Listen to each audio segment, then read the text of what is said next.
He's saying that Universal spent money promoting a song that slandered his name. Right? Okay. Kendrick's a Universal artist under the umbrella. You're a Universal artist. The same entity spent money promoting your song, saying Kendrick's son isn't his, saying Kendrick's best friend and his manager is having sex with his wife. They spent money promoting your song as well. The people just catered to Kendrick's song. They thought it was a better song. Both artists reap the benefits of the marketing and the promotion. Right after Kendrick dropped Not Like Us, the air shifted. Behind the scenes, something major cracked and Wack 100 came through spilling the real tea. According to him, Drake got a direct warning from some serious Peru-connected figures in the message. He crossed a line with Kendrick. That's when everything flipped. No more subs, no more flexing. Drake, easily one of the most calculated minds in the game, hit the brakes hard. Why? Cause Kendrick wasn't solo in this. He had real ones standing 10 toes behind him. And Wack laid it all bare. What folks thought was just another lyrical exchange. Nah, this went way beyond bars. Wack didn't just say Drake took an L, he said the streets got involved. Drake wasn't just battling rhymes, he was stepping into something deeper. The warning that Kendrick is strictly off limits, not cause. He's out here repping a set, but because the Peru community stood up and made it clear he's one of theirs, Kendrick might not bang, but he was raised right in the Peru side of Compton. And that kind of connection, that respect, it goes way deeper than industry clout. He ain't out here acting reckless, but bitch your last dollar. They're writing for him. In that Vlad TV sit down, Wack dropped all the receipts where Kendrick's from and how real his TIs are. Kendrick's got eyes on him round the clock, and that's facts. This was the turning point. Kendrick didn't have to call up favors, didn't need a security convoy just to move around the west side. Dollars of UMG. So because you didn't come out on top, you're crying about it.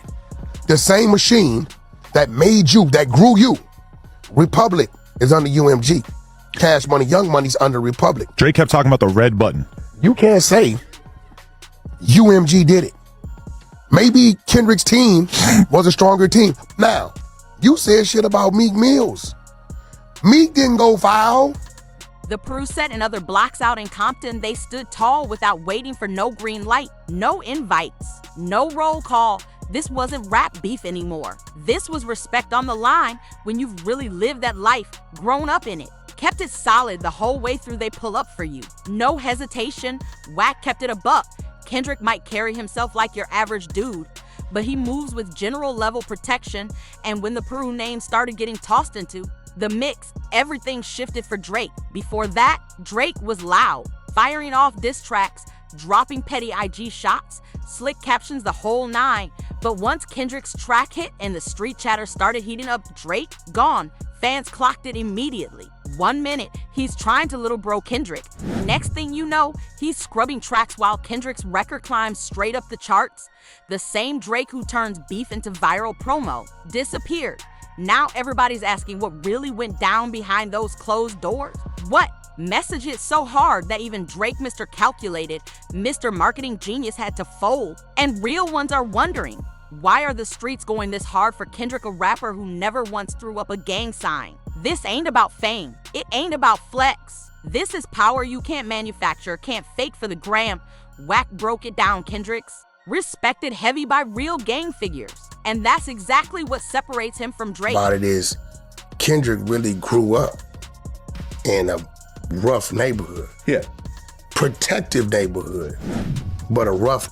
Kendrick was born and bred in Compton, smack in the heart of West Side Peru territory, right there in the gritty Tams neighborhood. That upbringing, it hits way harder than any chart-topping single. He grew up surrounded by that gang aura. Kendrick didn't need to claim a set. He absorbed the codes, the culture, the unspoken laws. Sure, he's a good kid, but don't get it twisted, soft ain't even in his DNA. If you've heard MAAD City or The Art of Peer Pressure, you already know Kendrick was raised among wolves and came out a lion. And here's where it gets heavy. In Compton, your name ain't built on flexing, it's built on how you move. Kendrick never had to front. He kept it all the way real, earned respect by simply being him. The real ones, the Oggs, the silent bosses, they saw that and stood behind him. So when Drake started stirring the pot, the streets didn't wait for permission. They rose up like, nah, Kenny's one of ours. That's bigger than rap.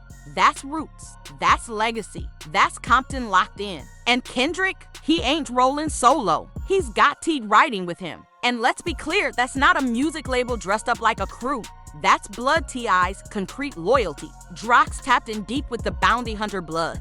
Top dog, he built T from dirt, no handouts, just hustle. These aren't execs playing gangsta, they're solid men respected far beyond the studio. So no, Kendrick ain't moving off nostalgia or industry love. Nobody telling him to be from the hood, but they see something in him, so they love him like they love their homies. That's Kendrick? That's Kendrick. You know what I'm saying? He grew up in West Side Piru hood. That's the big. He's surrounded by real ones who earned their spot. So when the rap game turned hostile and Drake came with the sneak attacks, Kendrick didn't blink. He didn't phone in muscle, didn't need a security army. The block moved on its own. Not for a bag, not for clout, but because Kendrick's always stood 10 toes for Compton. No fake tough guy act, no rented image. Just raw truth, deep pain, and bars that echo through the trenches. When you've got that kind of respect, that silent but weighty loyalty, and a team that don't bark but definitely bite, you gotta ask yourself, why would Drake even roll the dice like that?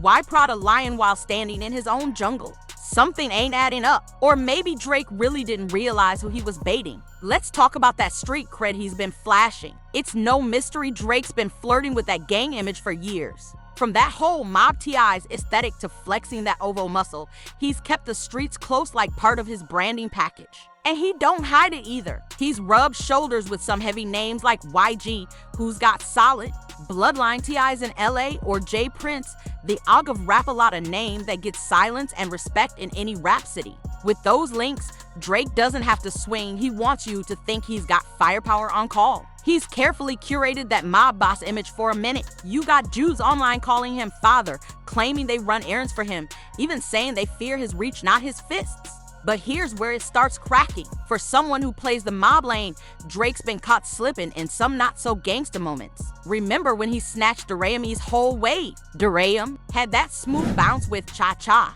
Next thing you know, Drake drops Hotline Bling, originally titled Cha Cha Remix. Same vibe, different name, zero credit. Durame tried to play it cool, but later came clean. He felt straight up robbed.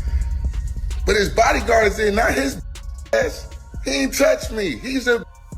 Fast forward a couple years, Durame runs into Drake at Coachella and tries to confront him. But instead of Drake stepping up like the boss he claims to be, his security squad jumped in and handled it quick. No hands from Drake, not even a flinch. That's the play, stay squeaky while the team gets their hands dirty. Strategic? Definitely. But gangster?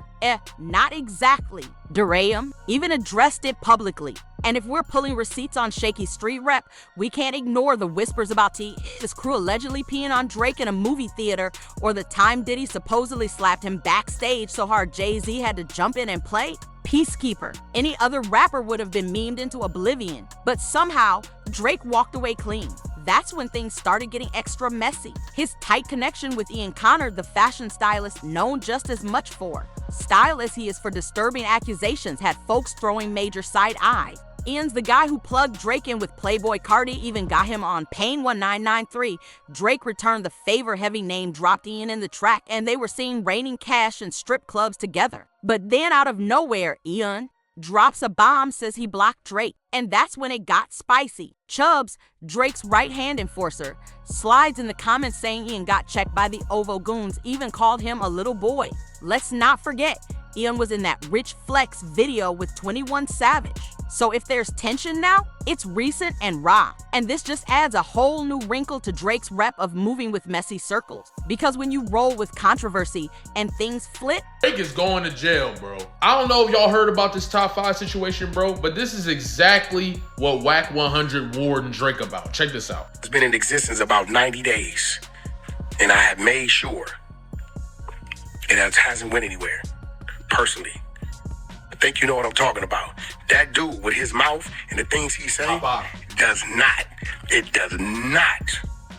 support your career, and as far as you come, I'm telling you. This was weeks ago. he lets the enforcer speak for him. At the core, that whole street persona feels like high-budget dress-up. Drake talks that gang life. He knows the lingo, posts up with certified street figures and lets his circle handle the heat. But when it gets real, when Kendrick starts pulling back the curtain on that costume, when Compton and Piru street politics bubble to the surface, Drake fades to the back, not forward. And that's exactly what Kendrick was dissecting in this battle, the true gap between borrowing a culture and being built by it. Drake might talk the talk, but Kendrick, he walks through places where respect ain't gifted, it's earned. And let's keep it a stack. Drake probably thought this was just another lyrical matchup, but once Kendrick ripped the mask off and aired out that costume gangster energy, Drake's entire stance switched. The same guy who barked about mob TIs and flex fandom shooters suddenly mute. No more flag talk, no more slide jabs.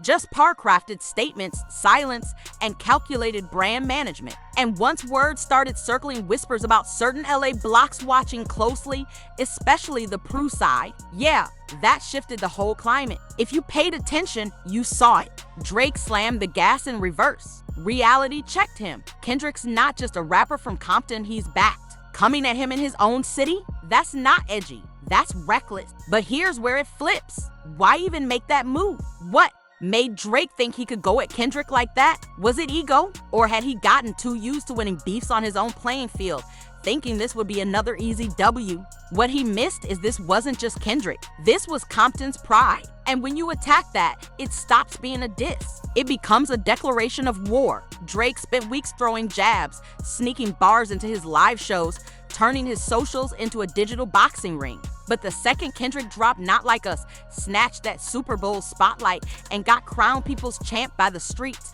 Drake vanished from the ring. No more IG subs, no clapbacks. Instead of swinging back, he popped up on his album. Like, forget the rap drama, I'm trying to turn up. That wasn't a response. That was a surrender. Suddenly, his Instagram was back to vacay vibes, yachts, nightclubs, designer fits. But not a single mention of Kendrick or the lyrical bloodbath that had the whole culture locked in. And here's the real twist: Drake let Not Like Us go nuclear. No comeback, no bars, not even a shaky freestyle. And that's wild when you remember this is the same Drake who went full-blown war mode on Meek Mill, tore into Pusha T, and even threw jabs at Joe Budden. But when Kendrick lit that Super Bowl stage on fire with Not Like Us and had 130 million eyes locked in, Drake stayed silent, didn't flinch, didn't answer, just disappeared. So now we gotta ask, did he finally realize this was one battle he couldn't win? Or did someone real from behind the scenes pull him aside and say, yo, LA don't play? Because once you start poking at Compton legends, this ain't rap beef anymore. This is about power. This is about politics. And once them West Coast Ogs start making calls, you either respect the code or get removed from the board. When the Cali streets, especially the Piru block, stood behind Kendrick, that wasn't support. That was a message.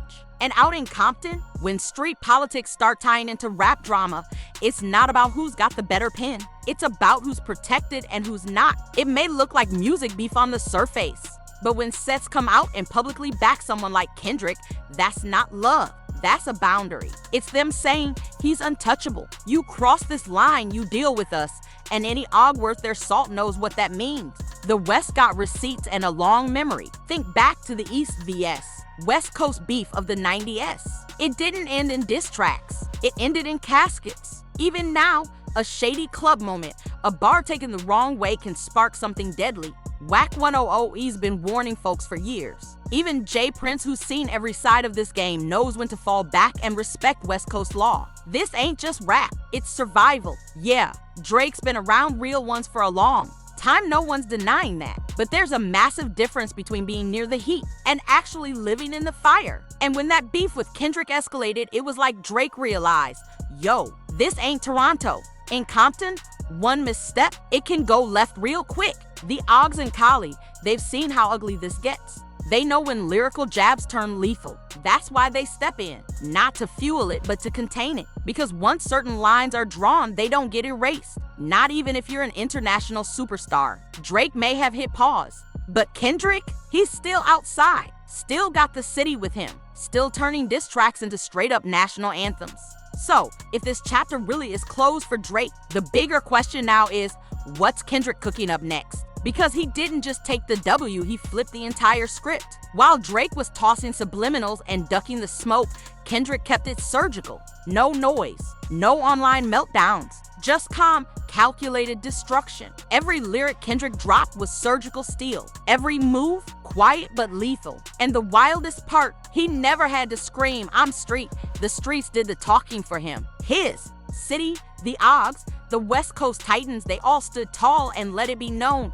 Kendrick is really certified out here. Now flip that. Drake tried to lean into that mob boss aesthetic, talking tough, throwing up mob TIs, flexing like he had the block behind him. But the moment real voices started chiming in, that entire persona vanished. No more diss tracks. The IG theatrics disappeared. And just like that, we were back to brand partnerships and boat picks. And that silence, it screamed. Drake didn't have to say a single thing, his fade out said it all. Let's not sugarcoat it. If those whispers are true about a certain video circulating of Drake allegedly getting pressed by Piru, if that footage ever drops, it could explain the entire shift. That might have been the moment Drake realized this ain't a rap game anymore. This is real life. And the dudes in Kendrick's circle, they're not about the tweets. They don't do keyboard smoke. They move quiet and they don't miss .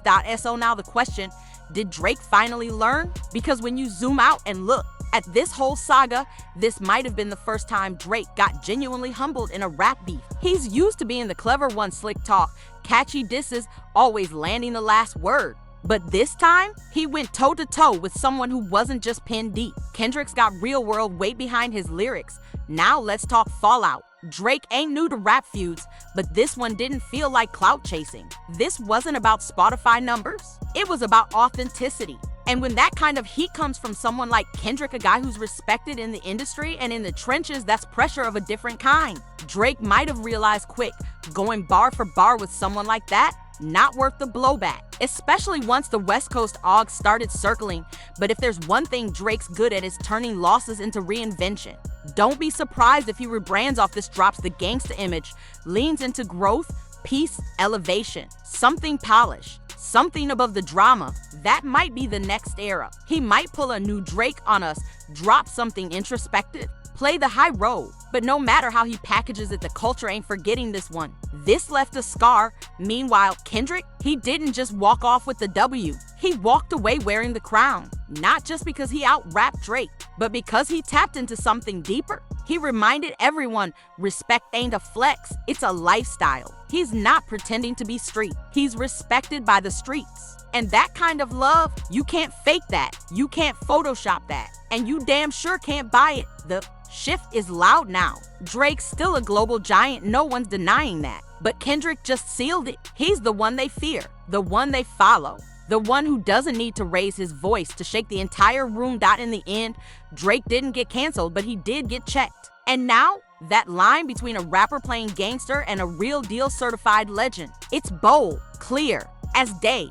If you felt the heat in this breakdown, smash that like button, drop your thoughts in the comments, and don't forget to subscribe, cause we got way more coming.